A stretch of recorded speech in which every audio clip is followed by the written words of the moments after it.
Ndabaramukije bene data amahoro y'umwami wacu Yesu Kristo abane namwe mwese aho muri hose ku isi yose. Nitwa Françoise Habonayo, nshimiye Imana data wa twese kubw'uyu mwanya isuye kunyemerera kugira ngo ngaruke kuganira namwe ico umwami Imana yashize ku mutima wanje. Reka dusenga Imana. Data mu izina rya Yesu Kristo ndagushima ndagukengurukiye ubuntu bwawe n'imbabazi zawe Mana biri ku bantu bawe. Ndagushimiye muri aka kanyemereye kuba imbere yabo kugira ngo mvuge ivyo washize ku mutima wanje. Kristo ndakwinginze ngo undongore mu izina rya Yesu, ntabare umfashe Mana, muhemu wawe yera anshigikire. Urakoze mu izina rya Yesu Kristo, amen. Haleluya. Nongeye kugaruka bene data, ngomba gushingira intahe Yesu, ngomba kuvuga Yesu. Nagomba ntangure n'indirimbo ya 35. Nkuyoboke mwami, nkuyoboke naho noba mbambwe ku musaraba,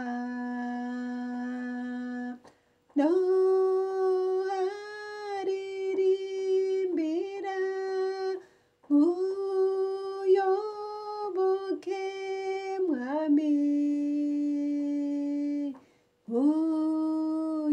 nkuyoboke mwami, ninkube hafi.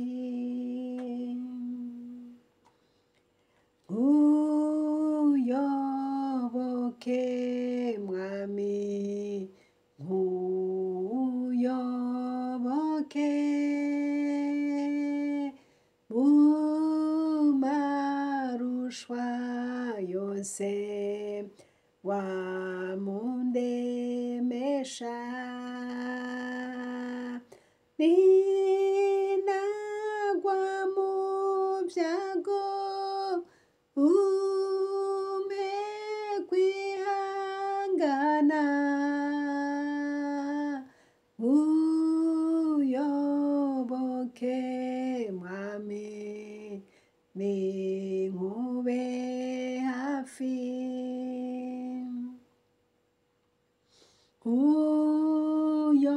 Nkuyoboke mwami, nkuyoboke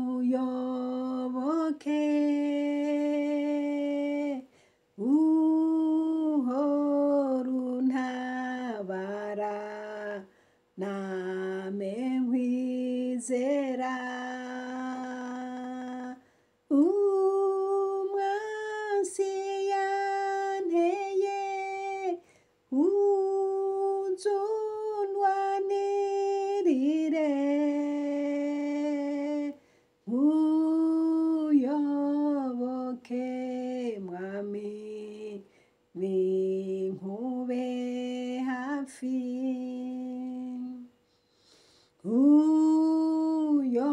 Nkuyoboke mwami, nkuyoboke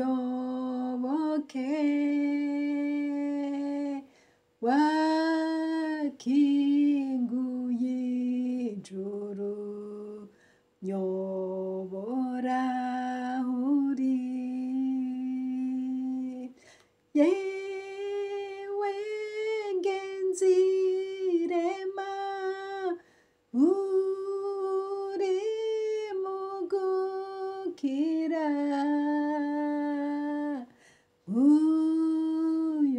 nkuyoboke mwami, ninkube hafi. Haleluya. Ni indirimbo yo gusaba umwami ngo aduhe kumuyoboka uko vyomera kose. Umwami Imana yama tuba hafi, Imana ishimwe. Haleluya.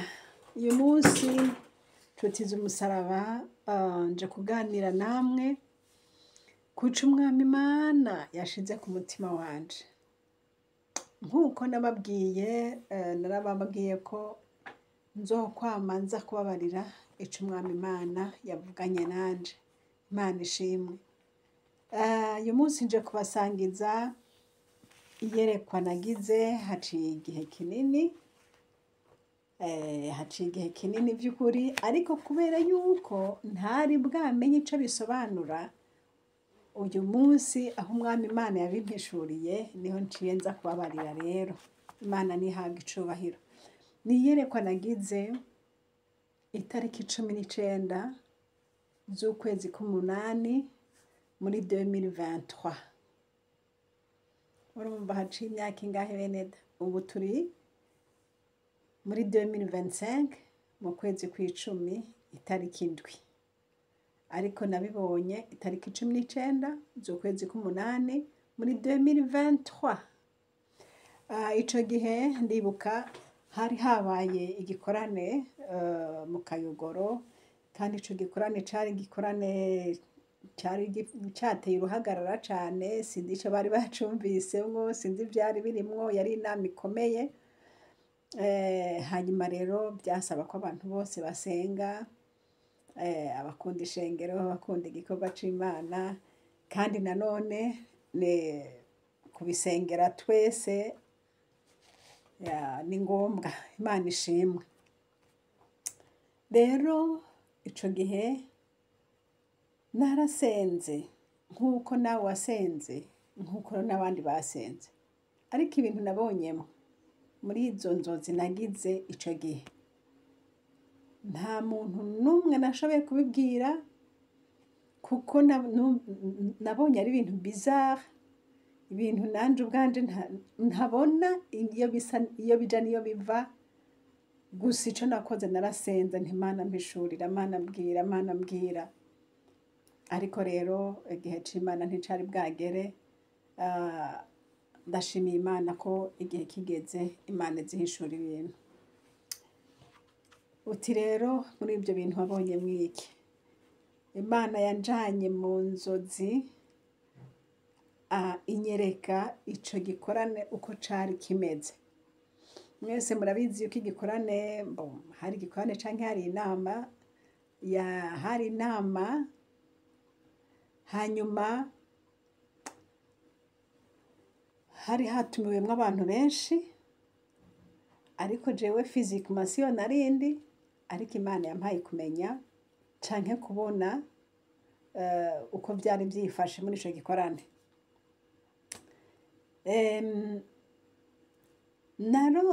Narose mbona muri ico gikorane hari abantu benshi cane batumiwe, kandi mu vy'ukuri harimwo abantu benshi bari baje.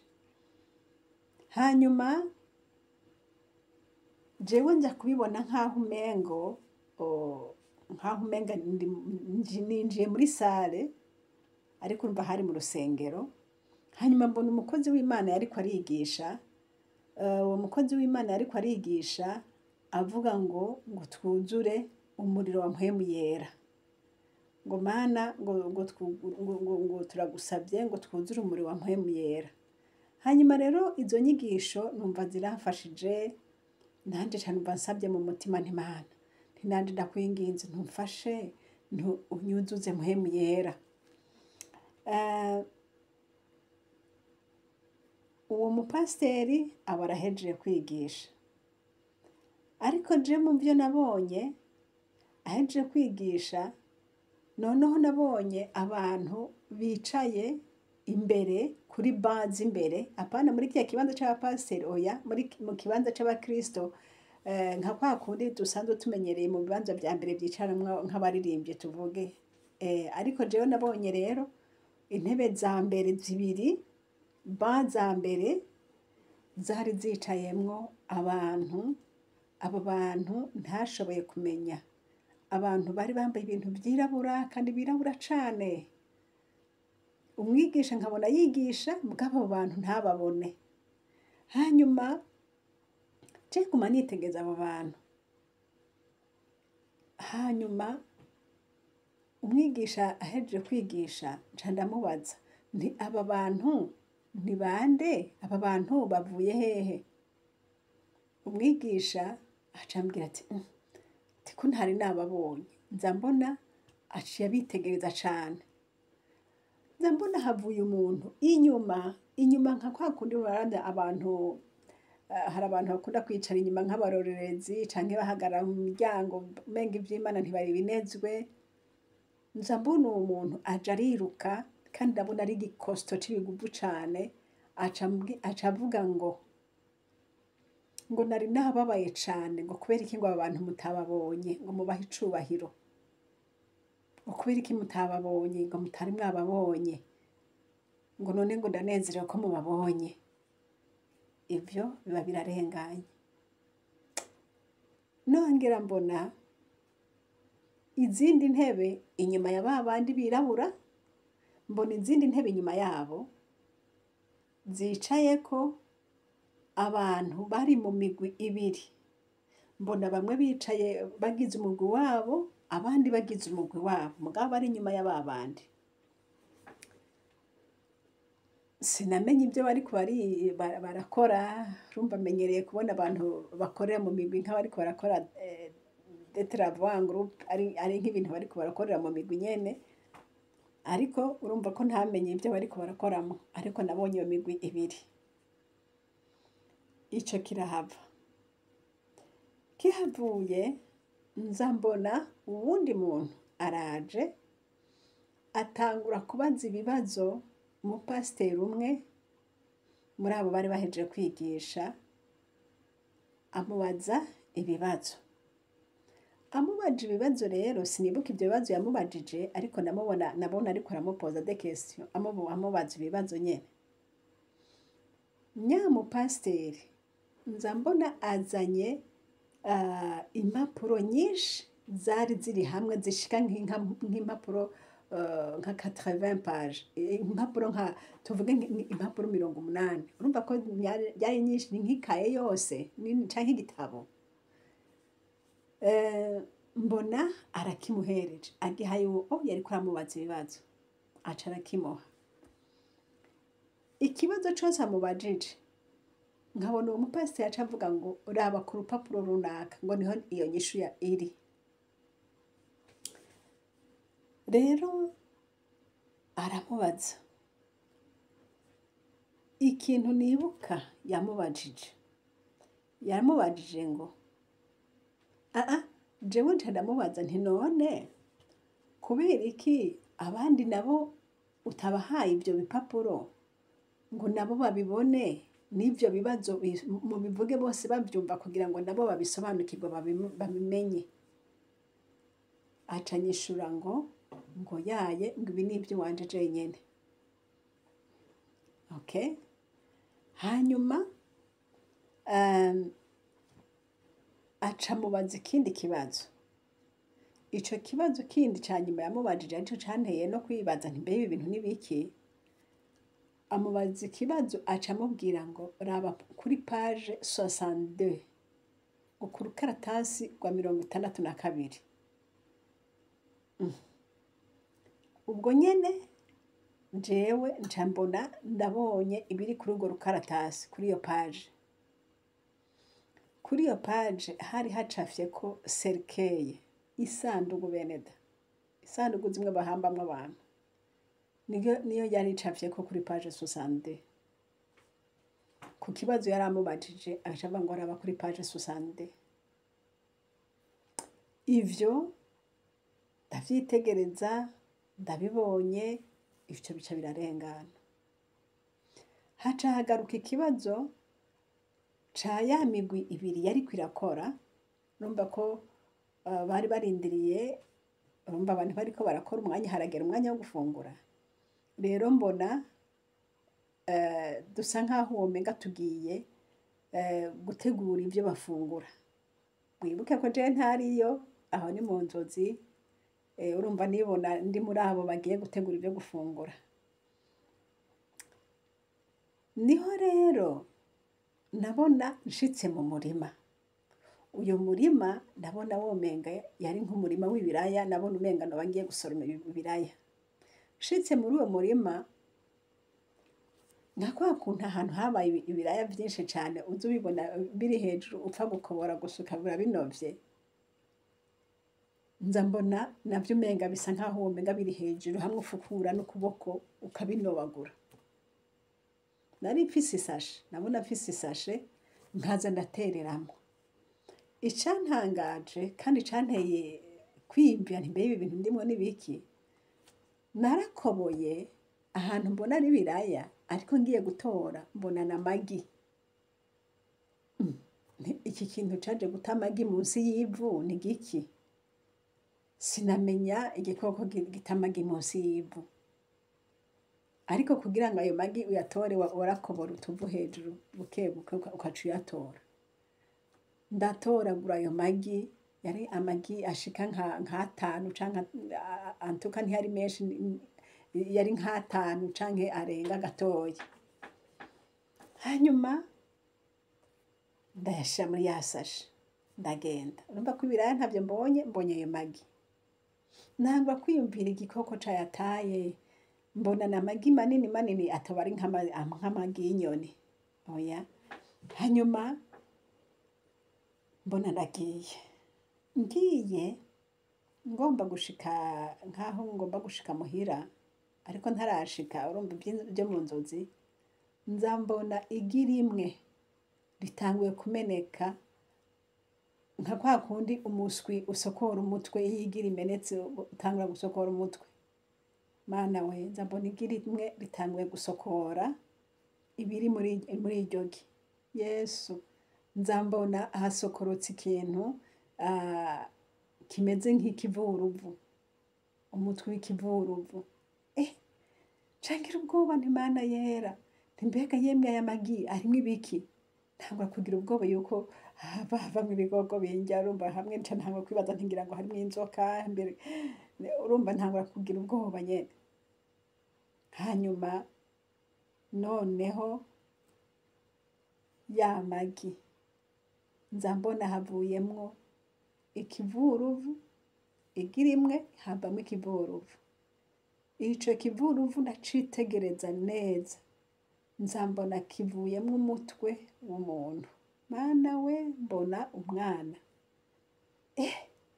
Ndavuga nti mw'izina rya Yesu, kuraba, urumva mbona n'umwana. Hanyuma uwo mwana afise forme y'ikivuruvu. Namwe murabona ikivuruvu ngene kimeze, ngene gifise umugongo umeze ukuntu umenga uratunye, ukamenga uriko amagufa aduga kandi ari kurube. Nza mbona uwo mwana ameze uko, mu maso ni umwana, forme ni ikivuruvu. Ngira ubwoba. Nakorako nkumva afise umubiri nk'umwana, umubiri uri lisse nyene unyerera, mugabo indani hakaba harimwo nka ya magufa y'ikivuruvu. Numva birancanze, nyoberwa ivyo arivyo. Niho rero naca, urumva kubera ubonye ko ari umwana, mbona ndamwambitse impuzu. Mwumve, urumva umwana arambara. Za mpuzu uko nakamwambitse zikaja zitabagurika. Urumva Mana we, impuzu ukamwambika zigatabagurika. Noneho nza mbona ya magi yose, urumva yari arimwo ivyo bikoko nyene. Yari abantu mugabo akaba ari ibikoko. Nshuti z'umusaraba bene data, mbona ndahindukiye, kuko hari ba bantu bari muri ya migwi ibiri bari barindiriye ko tuzana ivyo kurya, bari barindiriye ko tuzana ivyo bafungura. Ngarutse rero mera nk'unyegeza ya sashe ntibayibone, ariko nibwira mu mutima nti nimba bataguze umuceri, yemwe bakaba barindiriye ivyo tuzana ntikarababanye. Uko niko navuze ndiko ndaza, kuko nari maze kubona ivyo bintu birimwo ivyo ari vyo. Hanyuma icagiye kuntangaza, ba bandi bari muri ya migwi baravye muri ya sashe, bobo babona ko ari amatomate, ibirungo, ibitunguru, ibintu nyene byinshi byo gukoresha isosi. Nca ndikangura. Iyo nzozi yaranteye ubwoba cane cane ayo magi. Ariko nta muntu n'umwe nabibwiye ico vyakoze, narasenze Imana. Imana, ndakwinginze mpishurira ibi bintu. Rero kubera yuko nama ndota kenshi ngira ngo ni nka chaque nuit. Igihe ntarota ni gike cane. Rero kubera yuko minsi yose nama ndota, nkarota ibiba kuri uyo munsi, nkarota ibizoba kuri uwo munsi, nkarota inama ziriko zirabera ahantu, nkarota ibintu biriko donc ibintu vyinshi. Jewe ico bikoze ngenda ndandika. Uyu munsi nariko ndasubiramwo ndaba kugira ngo ndabe ko ari byo nosobanukirwa mu byo nabonye kera. Nabonye ibintu vyinshi cane nasobanukiwe. Uyu munsi umuntu avuze ngo imigwi ibiri muri Pentecote, ntawo bakibaza ati mbega n'imigwi ibiri iyahe, mbega n'ibiki. Mwibuke yuko ico gikorane caba ico gihe nico cavuyemwo intandaro canke izi ngorane turiko turabamwo uyu munsi. Ababizi barabizi, bifise origine ico gihe. Mugabo nyene kubera yuko urumva ntivyari bisobanutse, eka nabigumije uko nyene gusa. Ariko narasenze Imana, Imana impa amajambo y'Imana. Impa amajambo y'Imana yo kunsobanurira ivyo bintu, imbwira n'ibintu vyinshi cane. Ni naco gituma bene data ngarutse. Bene data nagomba twongere dusubiremwo mwumvirize. Mu gikorane buriya canke ahantu hose hakoraniye abantu mu gikorwa ico cose c'Imana, ni ibintu bibiri. Soit haraza kuza armée du ciel, ingabo zo mw'ijuru zishigikire, zikampe aho hantu, mwumva akayaga k'Imana na atmosfere y'Imana. Canke naho haraza kuza abadayimoni bicara aho hantu, mushobora kutababona kandi n'ibyo ntako mwobabona, ariko atmosfere yaho irongowe n'abadayimoni, navyo nyene muraza kuvyumva. Niko rero vyabaye muri ico gikorane. Havugwamwo ubutumwa bwiza bw'Imana. Nk'uko nababwiye, umuntu yigisha ngo yarigishije cane, avuga ngo twuzure ubushobozi bwa Mpwemu Yera. Urumva yariko arigisha neza. Ariko hari hicaye abantu ngo ku ntebe z'imbere, amaban abiri yose, ranje zibiri. Abo bantu bambaye impuzu zirabura kandi batavuga, kandi bari bicaye imbere, ariko murumva ko abantu batababonye. N'uwo ariko arigisha ntiyababonye. Gushikaho nabavuga nti aba bantu ni bande, bavuye hehe? Hagaca haza umuntu avuye inyuma w'igikosto umenga nyene aterura ivyuma, agaca avuga ngo nari nashavuye cane, ngo kubera ko aba bantu mutababonye, ngo mubahe icubahiro. Kumbe uca wumva ko bari abadayimoni basutswe aho hantu, bafise icabazanye, naho umuntu atobimenya ngo avuga ngo mbega bimeze gute. Ariko Imana ishimwe ihishura ibintu. Ikindi nasanze harimwo secret banyene vyo barabimenya. Jewe ntavyo nzi, mu vy'ukuri ntavyo nzi, ibirenze ibindi ko ndababwira nta kindi abiziko. Ariko bene vyo nibinjira indani baca babimenya ivyo ari vyo. Ico gitabo canke izo mpapuro zanditsemwo ibiki? Zanditse bande? Ni impapuro zirimwo ibiki? Aho hantu babazamwo ibibazo vyose bagaca bababwira ngo ico kibazo ngo inyishu yacu ngo iri kuri page iyi n'iyi n'iyi. Yesu arabizi. Ariko nagomba mvuge ngo ico gitabo, ivyo vyandiko, ico gitabo ntabwo ari ciza. Nababwiye ko kuri page 62 muri ico gitabo, muri izo mpapuro, hariho cercueil. serike ni urupfu.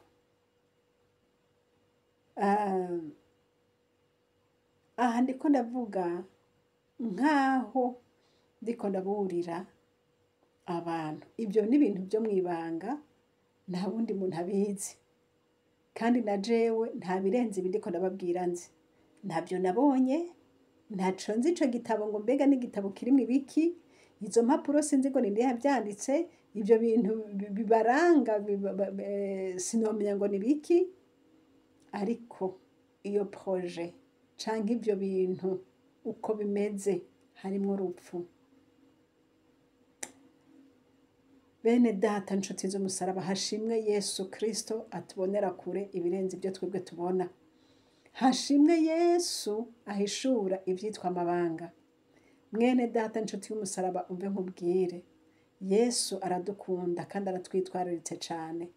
Nico gituma Satani ibyo akora byose yibaza ngo niwe mujanja canke yibaza ngo niwe munyabwenge.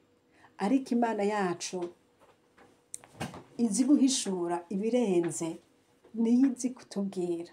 Imana ishimwe. Ijambo ry'Imana ryarambwiye ngo Imana igenda ihishurira abantu bayo. Kandi uku niko kubura kw'Imana. Umviriza muri ico gitabo. Naho hoba kumbure harimwo amasezerano menshi meza, harimwo urupfu. Ibibazo byose, inyishu zabyo zose ziri muri ico gitabo.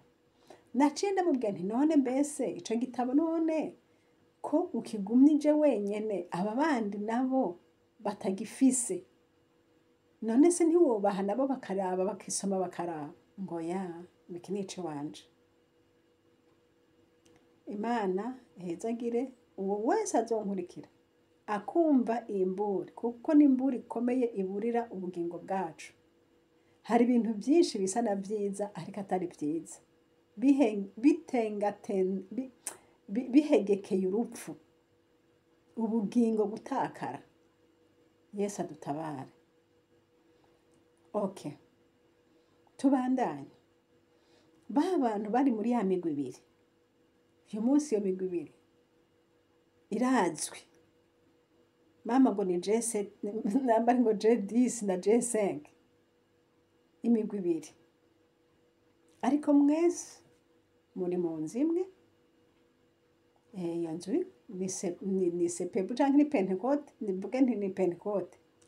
Iyo nzu ni pentekote, twese turimo. Abo bose ko ari imigwi ibiri niho bari.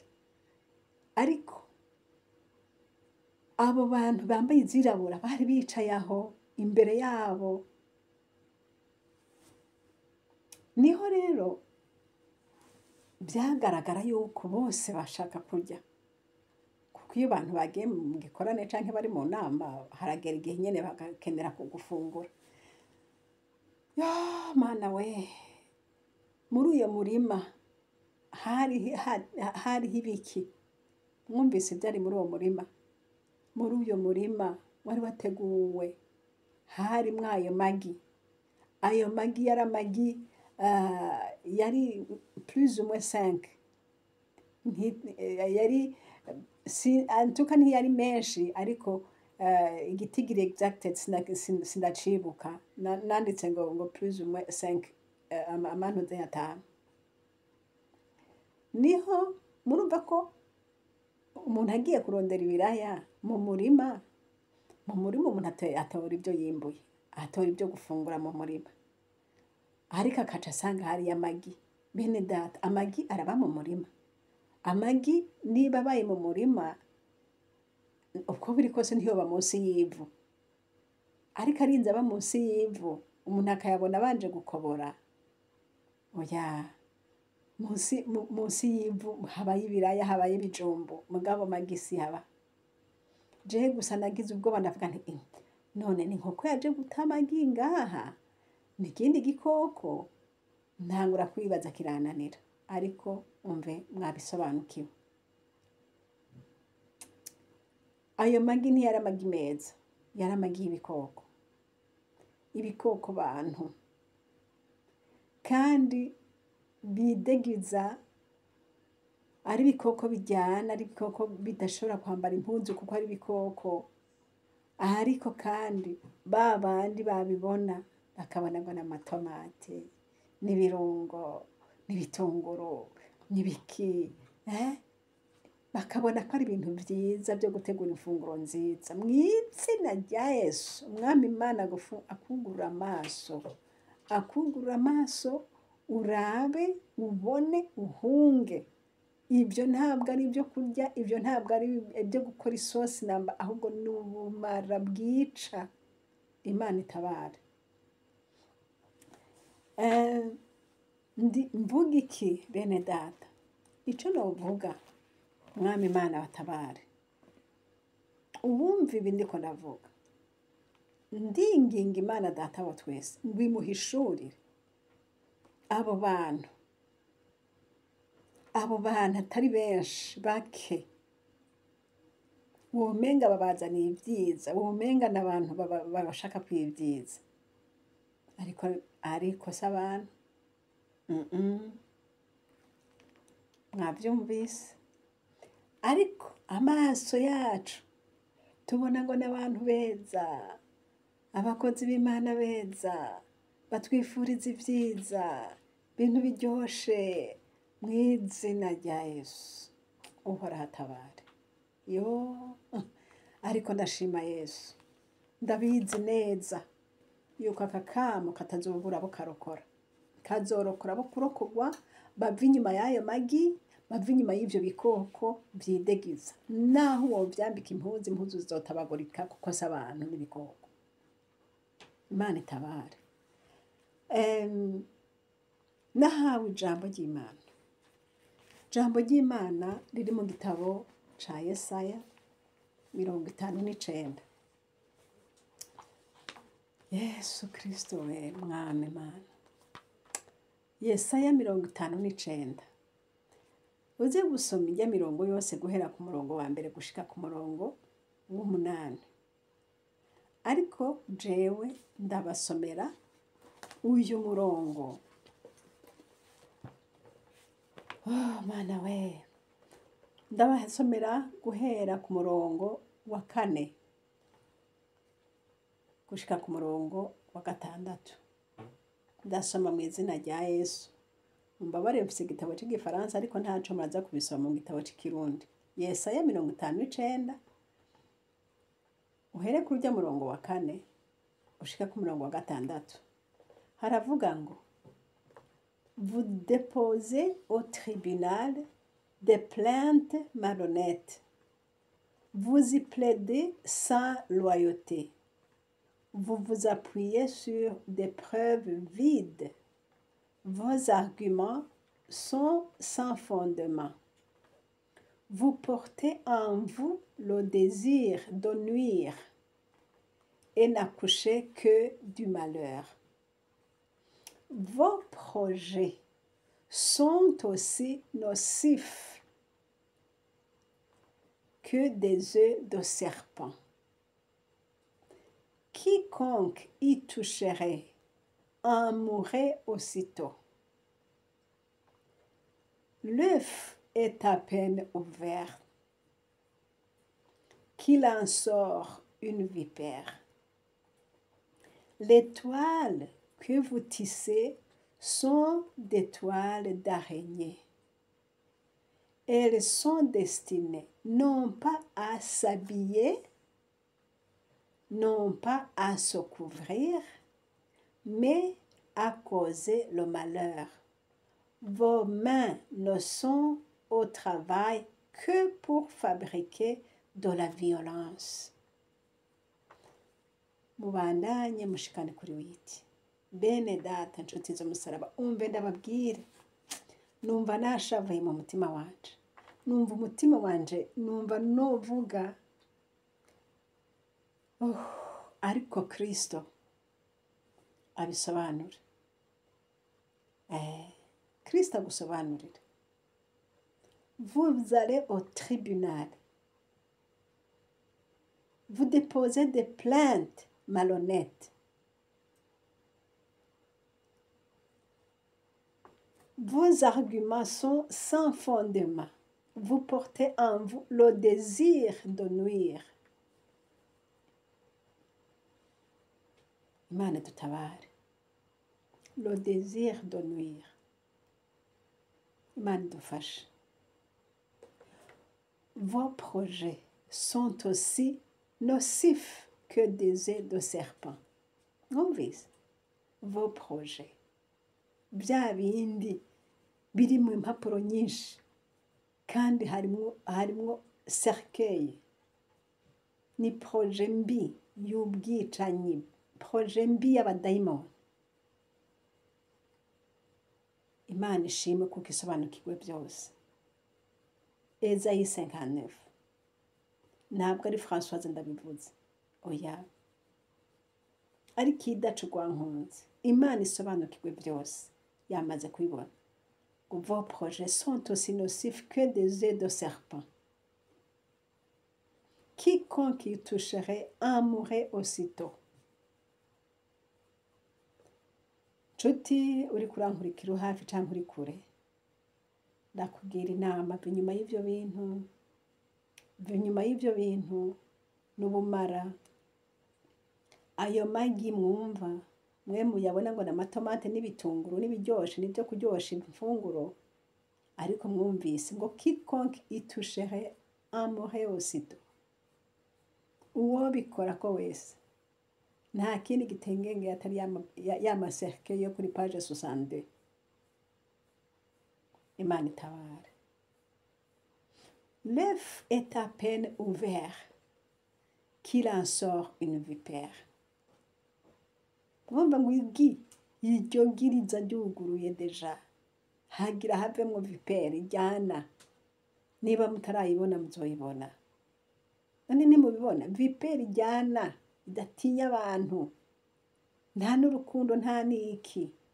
Mu izina rya Yesu, inshuti yanje mwene data, utari bwabisobanukirwe, muhemu yera gukura ibikaragashi ku maso, uve muri ibyo bintu. Garuka, subira mu gikorwa c'Imana Imana yaguhamagariye. Injira mu muhamagaro wawe, va muri ibyo bintu mu izina rya Yesu. Mu izina rya Yesu. Imana ifukuye ibintu n'Imana ikomeye cyane.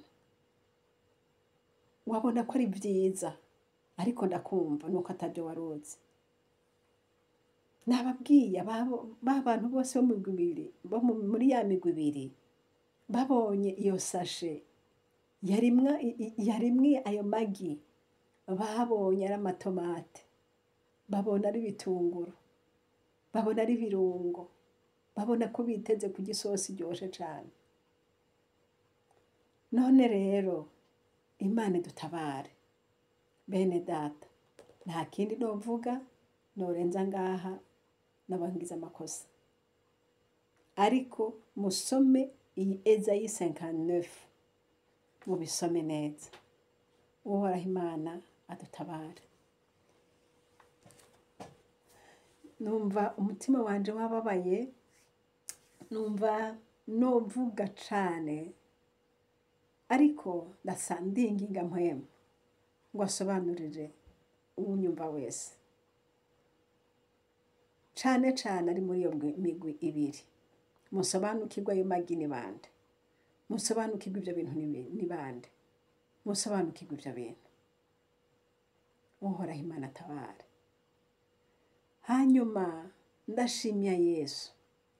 Ndashimye Yesu kuko nta kintu na kimwe azokora atibiye akabanga abasabyi biwe.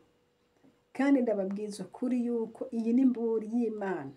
Wa muntu w'Imana uza kuvyumva ugashishikara kuja muri izo projet zipfuye z'abadayimoni. Izo projet zipfuye zibahamagara zikababesha ngo harimwo ibyiza harimwo iby'amahoro. Nta byiza birimwo, n'amagi y'inzoka, n'amagi y'ibikoko, n'amagi akomorana, n'amagi y'ubwicanyi. Ariko umunsi mwobyumva mukabivamwo, mwoba murokotse. Yesu abaha umugisha. Mana yera yo mwijuru, ndagushimiye. Uri Imana isumba byose, uri Imana ukomeye, uri Imana utabara. Tabara ubwoko bwawe, tabara abantu bawe Mana. Mu izina rya Yesu ndasengeye aba bantu bagiye inyuma y'ibi bintu batabizi.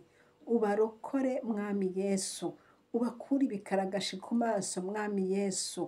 Ubatabare mu izina ryawe ryera Kristo. ubarokore kuko uri Imana ishobora byose. Mana, zigama igikorwa cabo, zigama abantu bawe, bakizura urupfu mu izina rya Yesu Kristo. Iki gitabo gitabagurike mu izina rya Yesu Kristo. Izi proje z'abadayimoni zipfe mu izina rya Yesu Kristo. Abantu bawe barokoke nyaguhora ku ngoma Yesu. Kandi aya magi yose ndayakubise hasi mu izina rya Yesu Kristo. Nasibuje Satani ariko arigamba ngo herabaho ngejeje igikorwa atsindwe mu izina rya Yesu Kristo. Mana urakoze kuvyumvise, ni mu izina rya Yesu ndabisabye, amen. Mwari kumwe na Françoise Habonayo, nimero za telefone nizage zindi ni +46 768 0065 46. Kandi isheni turiko ni isheni Habonayo. Imana ibahe umugisha, amen.